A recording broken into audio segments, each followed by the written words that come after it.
কি জল নেই? জল শেষ হয়ে গেল নাকি? এই জানো তো, গ্রামের সব জলাশয়ের জলস্তর না নেমে গেছে, পুকুরও শুকিয়ে গেছে, কুয়োতে জল অনেক নিচে চলে গেছে। কি যে হবে কে জানে। এই বছর তো বৃষ্টি হয়েছে কম, তার উপর মানুষজন জল ব্যবহারের চেয়ে নষ্ট করে বেশি। দেখি মহারাজকে বলতে হবে।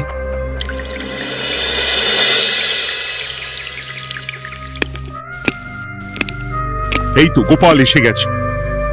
শুনেছো, রাজ্যের সকল জলাশয়ে শুধু শুনিনি, চাক্ষুষ দেখেছি, আর এর কারণ ও তার সমাধানও ভেবে এসেছি মহারাজ। তুমি কি বলতে চাইছো সেটা বলো না খোলসা করে। মহারাজ, আসন্ন দিনে জলাভাব মেটানোর একটাই উপায়, তা হলো প্রজাদের উপর কর চাপানো।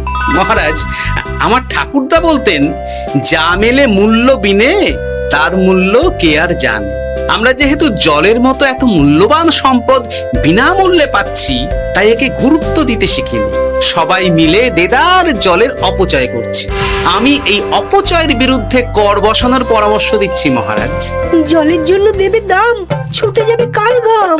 হ্যাঁ, যখনই জলের জন্য কর দিতে হবে, তখনই জলের অপচয় বন্ধ হবে। এতে লাভটা কি হবে গোপাল? মানুষ কম জলে কাজ করা শিখে যাবে, ফলে আগামী দিনে যদি জল সম্পদ কমেও যায়, এই কৃষ্ণনগরের প্রজারা আগে থেকেই তার জন্য প্রস্তুত হয়ে যাবেন। কিন্তু আমি আমার প্রজাদের কাছ থেকে জলের দাম নেব গোপাল? না মহারাজ, কর বাবদ যে অর্থ উপার্জন হবে, তার সাথে আপনার দান মিলিয়ে রাজ্যের মধ্যে একটা বিরাট কৃত্রিম জলাধার বানানো হবে। বাহ বাহ বাহ! যেখানে বৃষ্টির জল সংরক্ষণ করা যাবে মহারাজ। এতে সারা বছর ধরে আর কোনো জলের অভাব থাকবে না মহারাজ। গোপালের প্রস্তাব বড় ভালো লেগেছে। আগামী দিনে ইতিহাসে এই কর্মযজ্ঞের কথা লেখা থাকবে বলেই আমার বিশ্বাস। আর তাই আমি গোপালকে এই মুহূর্তে 50টি স্বর্ণমোহর উপহার দেব বলে ঘোষণা করছি। সাধু সাধু সাধু।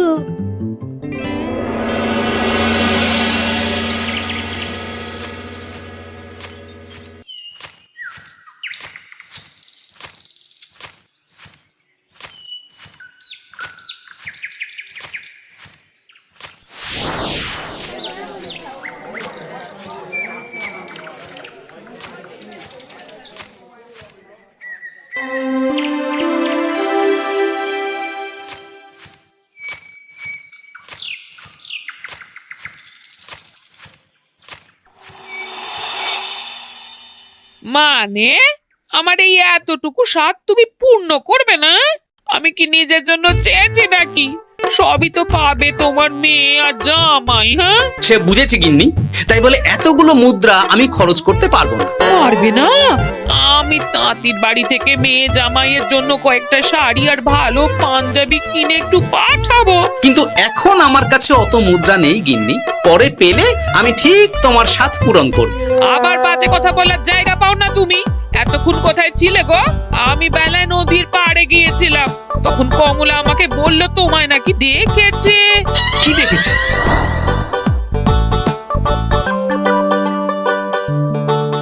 কোথায় গেল? এত বড় মুদ্রা থলে কি হাওয়াতে উবে গেল নাকি? এই রে, এ তো মহা ঝামেলা। কখন কি যে গিন্নিকে খবর দিচ্ছে সেটা টেরও পাইনি। বলি মুখে কুলু পাটলে যে বড়, বলি রাজা মশাইয়ের কাছ থেকে যে এত রোজগার করো, সেই মুদ্রা যায় কোথায়? আহ, কানের মাথা খেও না তো। আমি কি তোমার কোনো কিছুর অভাব রেখেছি? বলো একবার। খাওয়া পড়া কোনো কিছুর তো কোনো খামতি নেই তোমার। মানছি রাখোনি, কিন্তু তাই বলে আমিও তোমার স্ত্রী, তোমার গিন্নি গো গিন্নি, তাই না? আমার তো জানার অধিকার আছে নাকি যে তোমার উপার্জনের অর্থ করি সব কোথায় যাচ্ছে? জানবে জানবে, সব জানবে। এখন কিছু খেতে দাও দেখি, পেটে ছুঁচোয় ডন বৈঠক মারছে। না, এরপর থেকে আর মহারাজের কাছে উপহার পেলে ওইভাবে খোলা হাটের মধ্যে দিয়ে আসা যাওয়া করা যাবে না।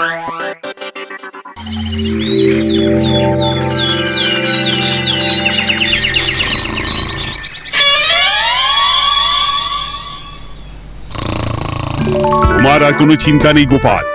আমি তোমার মাসোহারা তো বাড়িয়ে দিলাম, সঙ্গে প্রত্যেক দিন তুমি 10 মোহর করে পারিতোষিক পাবে। এই নাও। আহ, এই ভোরবেলায় একটা জব্বর স্বপ্ন দেখা গেল বটে। এই স্বপ্ন খুলে গেলে আর কোনো চিন্তা নেই। গিন্নি, ও গিন্নি, বলি গেলে কোথায়? গিন্নি, সারা নেই। ও গিন্নি, রাগ করলে নাকি গো? আরে এসো এসো, এমন একটা স্বপ্ন দেখেছি না যে তোমার আর কোনো চিন্তা থাকবে না গিন্নি। মোহর আর মুদ্রা একেবারে ঝরে পড়বে গো।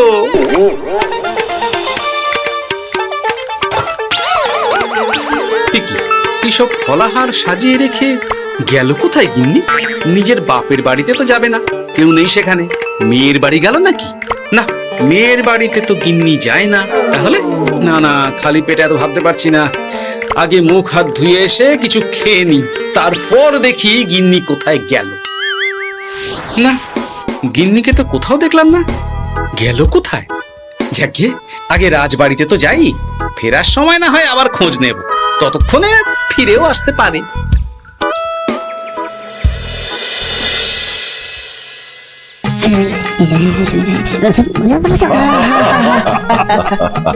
বাহ বাহ বাহ, একেই বোধহয় বলে সঙ্গগুণ। অনেকদিন এত হাসি নিয়ে। যা বলেছেন মহারাজ।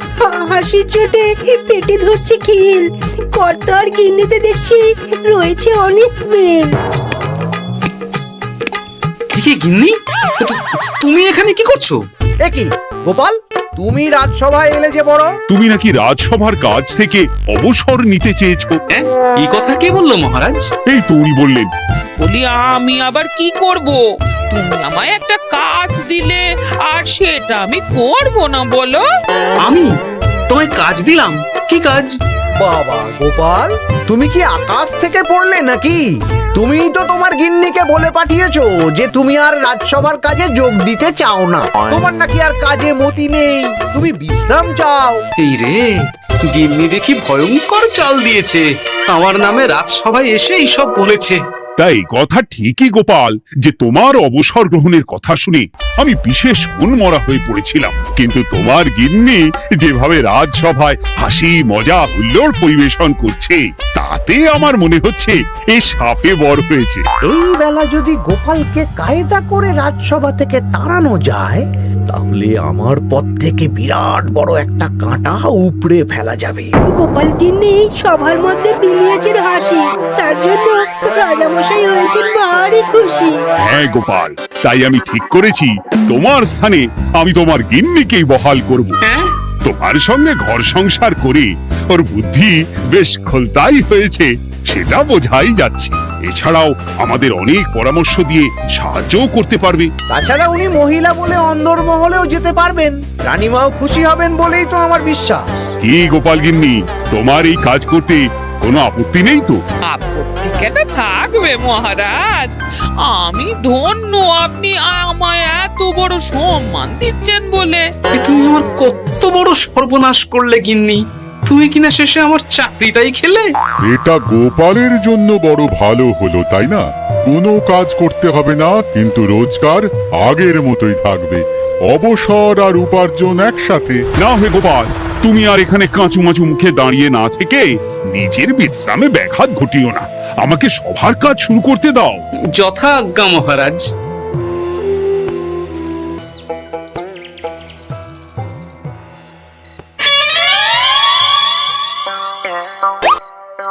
মানে মহারাজ সমস্যার সমাধান করতে দিয়েছেন তোমাকে, আর তার উত্তর দেব আমি? কেন?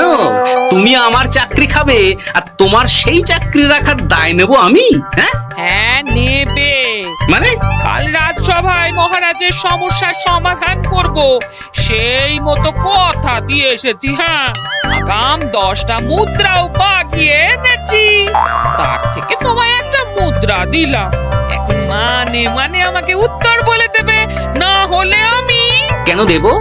আমি পাবো একটা মুদ্রা, আর তুমি আমার কাছে উত্তর জেনে নিয়ে সেটাই বলে পাবে 9 মুদ্রা। কিছুতেই না।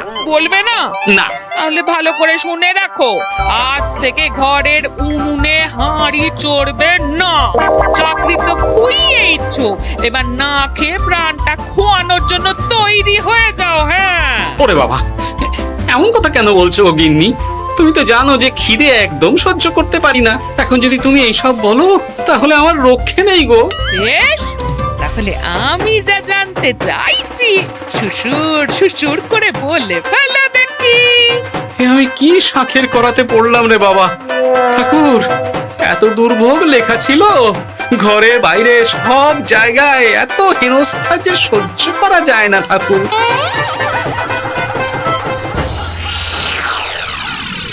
একেই তো বলে গো গিন্নি, মেঘ না চাইতেই জল। এতদিন কতভাবে চেষ্টা করেছি গোপালকে রাজসভা থেকে তাড়াবার, আর গোপাল নিজেই কিনা রাজসভা থেকে পালিয়ে গেল। কি সব বলছো? তোমার শরীর ঠিক আছে তো? শরীর মন সব ঠিক আছে, তবে গোপালের বদলে কাকে বহাল করা হয়েছে শুনলে তোমার মাথা ঘুরে যাবে। কাকে? গোপাল গিন্নিকে। আমার কিন্তু বিষয়টা খুব একটা সরল ঠেকছে না গো। গোপাল ভাঁড়ের বুদ্ধি তো আর যে সে বুদ্ধি নয়। উনি যাই করেন খুব ভেবে চিন্তে করেন, এর পেছনে আবার কোনো মতলব নেই তো। এটা তুমি মন্দ বলনি গিন্নি, গোপালকে নিয়ে সত্যি কোনো বিশ্বাস নেই। ও কখন কি ঘোট পাকাচ্ছে বলা যায় না। আমাকেও সাবধানে থাকতে হবে, দেখতে হবে যে গোপাল আসলে কি চাল চালতে চাইছে।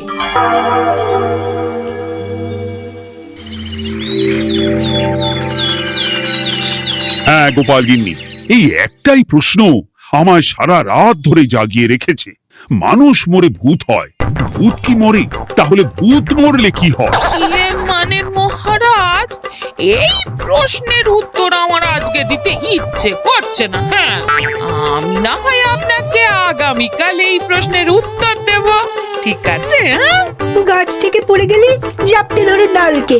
আজকের প্রশ্নের উত্তর উনি দেবেন কালকে। না হে গোপাল গিন্নি, তা হয় না। এই প্রশ্ন আমাকে সারা রাত বিচলিত করেছে।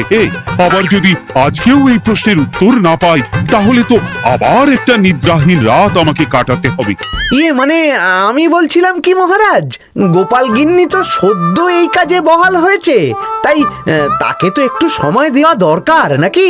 কিন্তু প্রশ্নের উত্তর না পেলে যদি মহারাজের শরীর খারাপ হয়, তার দায় কে নেবে মন্ত্রী মশাই? এই রে, এখন আমি কি করব? এ তো মহা বিপদে পড়লাম দেখছি। আচ্ছা মহারাজ, ঠিক আছে ঠিক আছে, আমি এই প্রশ্নের উত্তর দেব, কিন্তু আমার না একটু সমস্যা আছে। খোলা হাওয়াতে গিয়ে না দাঁড়ালে আমার ঠিক মাথা খোলে না, তাই বলছিলাম। তাই না হয় যাও, হাওয়া খেয়ে এসে মাথাটা খোলতাই করে নাও, কিন্তু এই প্রশ্নের উত্তর আমাকে আজকেই দিতে হবে। হ্যাঁ, উফ, এই যে কি সমস্যা! সারাদিন ঘরে বসে থেকে থেকে তো আমার সারা গায়ে বাদ ধরে গেল। সেই সকালবেলা আমাকে ফলাহার করিয়ে দিয়ে গিন্নি তো চলে গেছে রাজবাড়িতে চাকরি করতে। এদিকে আমার যে পেটে কিচ্ছুটি নেই, তার কি হবে? মহারাজ দোকানে গিয়ে যে ভালো মন্দ খাবো তারও উপায় নেই, তাহলেই তো কাঁড়ি কাঁড়ি খরচা। না, একবার দেখি তো উনুন ধরিয়ে অন্তত ভাতটা চাপাতে পারি কিনা, তাহলে গিন্নির ওই হাঁড়ি না চড়ার হুমকির হাত থেকে অন্তত বাঁচা যাবে।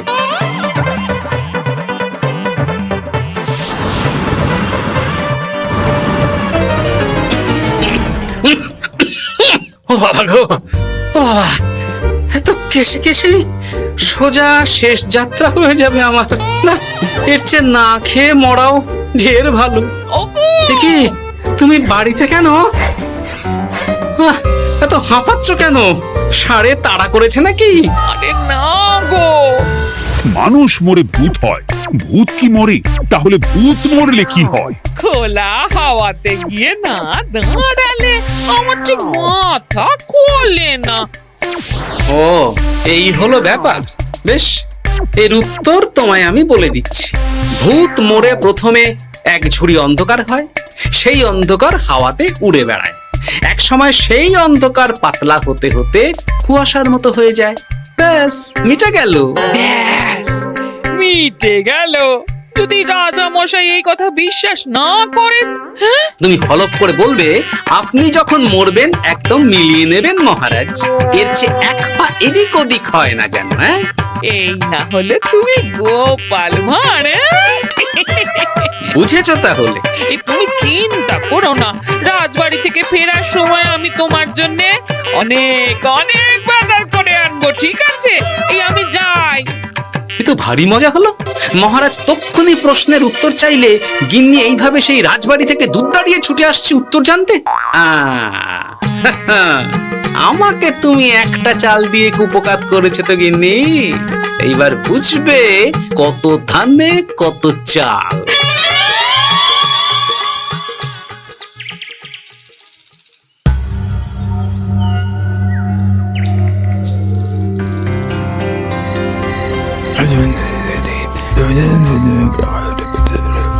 বুঝেছিস তো তোর কাজটা? খুব বুঝেছি গোপাল দাদা। নেই, এবার লেগে পড় দেখি।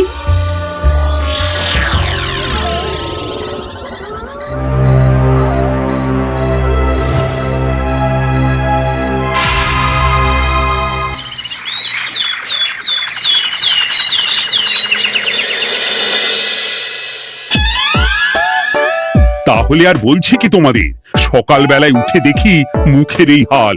এই কাণ্ড কি করে হলো মহারাজ? আহ, তার আমি কি জানি। আমি সকালে উঠে আয়নায় নিজেকে এই অবস্থায় দেখে খুব চিন্তায় রয়েছি। গোপাল গিন্নি, আগে মহারাজ, গোপাল থাকলে যে কাজ করতো সেটা তো তোমাকেই করতে হবে। বলতে হবে এর সমাধান কি। হ্যাঁ মানে আমি হ্যাঁ হ্যাঁ, আমার মনে আছে। তোমার তো আবার হাওয়া না খেলে চলে না। যাও যাও, তাড়াতাড়ি হাওয়া খেয়ে এর উত্তর নিয়ে এসো।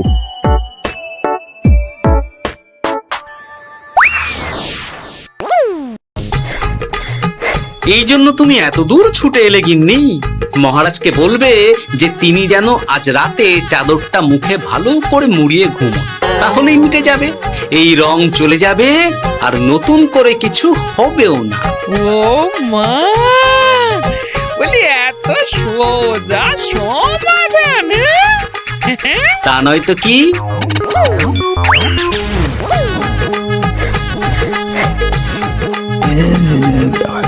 কাল সারা রাত আকাশে একবার দেখলাম চাঁদ উঠেছে, আর একবার দেখলাম ঘোর অমাবস্যা। এর কারণ কি? একই রাতে দুই তিথি হয় কি করে? মানে আর একটা সমস্যা, হ্যাঁ, এটা আগে বললেই তো হতো মহারাজ।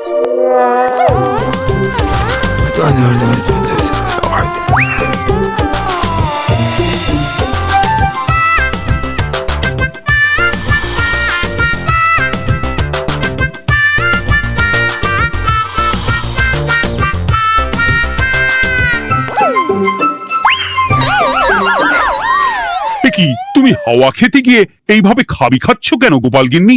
এর কারণ আমি জানি মহারাজ। সে কি কাণ্ড! তুমি কি করে জানলে? গোপাল গিন্নি মোটেও হাওয়া খেতে যায়নি মহারাজ, সে গেছিল নিজের বাড়িতে গোপালের কাছে আপনার বলা প্রশ্নের উত্তর জেনে আসতে। মানে গোপাল গিন্নি তার মানে আমাকে ঠকিয়েছে? তা জানি না মহারাজ, তবে আমার মনে হয় এর পেছনে গোপালের কোনো গভীর ষড়যন্ত্র আছে, না হলে সে এমনটা করবে কেন? আর এক রাতেই আপনার সাথে এতগুলো অদ্ভুত ঘটনা পর পর ঘটবে কেন? বটে, এক্ষুনি গোপালকে ডেকে আনো।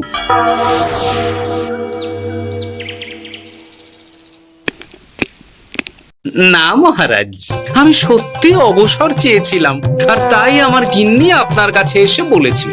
ওর কোনো দোষ নেই মহারাজ। না মহারাজ, আমি মিথ্যে কথা বলেছি, হ্যাঁ। উনি আপনার কাছ থেকে পাওয়া সোনার মোহর নিয়ে বাড়ি যান না, তাই আমি ওকে শায়েস্তা করতে এই ফন্দি করেছিলাম।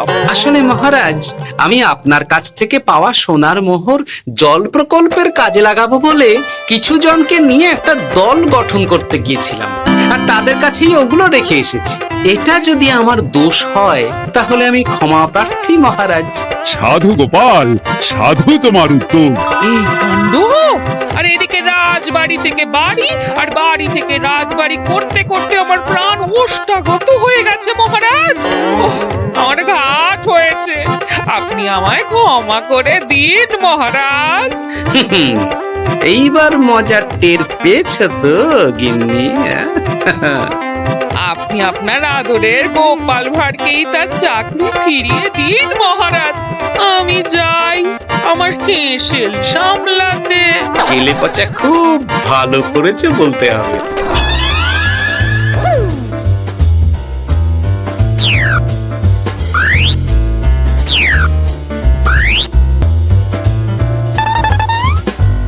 তবে মহারাজ, অমাবস্যা পূর্ণিমা সব আমার বুদ্ধিতেই কেলে পচা করেছিল। আপনার ওই মুখের রং, ওটি একটি বিশেষ রং যার আয়ু একদিন, তাই ওটা এমনিই মিলিয়ে গেছে। হ্যাঁ, সেই বরং ভালো। তুমি তোমার গিন্নিকে নিস্তার দাও গোপাল। তাছাড়া আমিও আমার গোপালকে ছেড়ে আর থাকতে পারছি না। যথা আজ্ঞা মহারাজ। আমারও যে আর এই অবসর ভালো লাগছে না মহারাজ।